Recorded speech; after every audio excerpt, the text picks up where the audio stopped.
I was fortunate enough to be blessed with the physical abilities to play the game of basketball.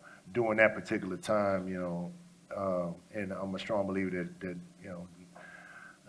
everything happens for a reason, and there's in every adversity, there's a seed of equivalent benefit.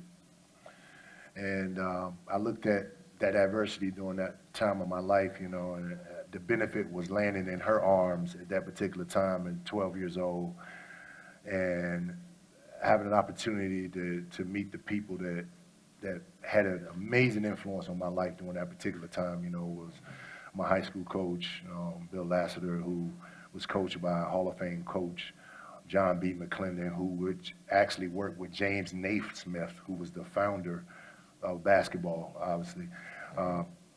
Also, my AU coach, Boo Williams, who opened up so many opportunities and doors for me and exposed the game of basketball to me on so many different levels, from a national level where I was able to travel, and I took my first flight with him. We flew out to LA and played AU basketball. It was my first time on an airplane. Just the exposure, the teachers and what have you, But fast forward,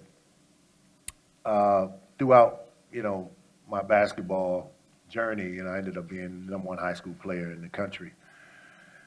And highly recruited back then. I mean, you guys know, what goes on in recruiting. It's evidence of what happened to Patino and the turmoil.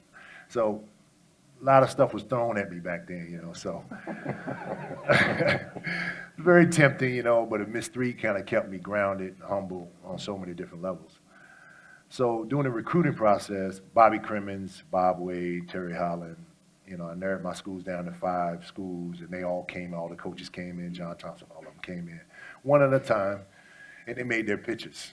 And all of them, Big John Thompson, they wanted to go last. They wanted to have the last visit, so we were fine. So Boeheim, Syracuse, Bobby Crimmins, all of them came in and talked about what they were going to give me.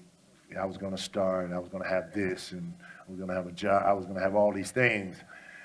John Thompson comes in, and he says, look, I'm not giving him anything, Miss Three. He's got to work for everything that he's going to get. And he said, but one thing I'm going to promise you, if he goes to class, then I can assure you he's going to graduate from Georgetown University.